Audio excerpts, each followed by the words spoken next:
It was a huge weekend at the box office, but the most impressive is not the one you're thinking of.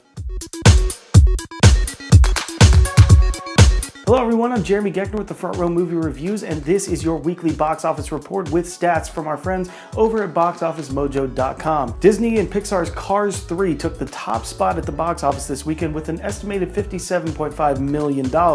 Now, while that does seem like a pretty good opening for Cars 3, if you adjust for inflation, it is actually the second lowest opening for a Pixar film of all time. Now, Disney isn't going to really sweat that because it was revealed that Cars really makes its money on its merchandise. For instance, Cars 2 made over $10 billion on its merchandise alone. So while this might not be a very impressive opening for a Pixar film, this franchise is going to have no problem getting its money back in the long haul. Coming in at number 2 has to be what many consider the most impressive of the weekend. DC and Warner Brothers' Wonder Woman. In its third week of release, it brought in another $40 million, which was only a 30% drop from its second weekend, which is just phenomenal.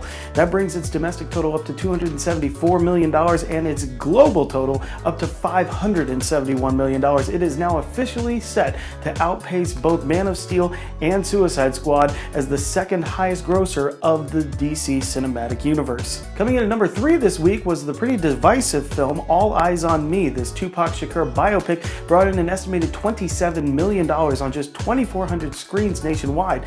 And while the critics were very harsh to this movie, the audience just didn't seem to mind as they gave it an A cinema score on its opening night. And despite all the backlash that seems to be coming from certain aspects of the United States community, this film seems to not be affected by it, as this was a way higher projection than anybody could have expected. Coming in at number 4 this week was Tom Cruise's action horror film The Mummy. Now this thing dropped about 50%, which is normal for a blockbuster of its size, to bring in an estimated $13.9 million in its second week. That brings its US total up to $56 million, and while that might seem like a pretty low total for its $125 million production budget, its global total now stands at $295 million. This thing's only gonna keep going. It is still the #1 international box office grosser for this week. So this thing is more than gonna make its money for Universal as it launches its Dark Universe. And rounding out the top 5 this week was the shark horror thriller 47 Meters Down. This Mandy Moore star brought in $11.5 million on just 2,200 screens. And I gotta tell you, that is way above what a lot of people thought that this film was gonna make. The studio had its estimated gross in around $10 million, so this has got to be considered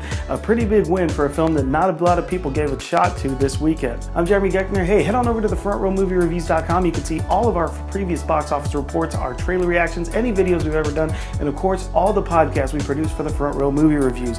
We are coming up close on our 200th episode, which is going to be a very special occasion, but this week, we're going to be giving you our long overdue full disclosure on The Mummy. We're also going to be giving you a front row flashback on the 1986 animated Transformers film, and Brandon and Scott are going to give you a very special classics flashback crossover to honor the late Adam West with a viewing of Batman 66. I'm Jeremy Geckner, and as always, we will see you in the front row.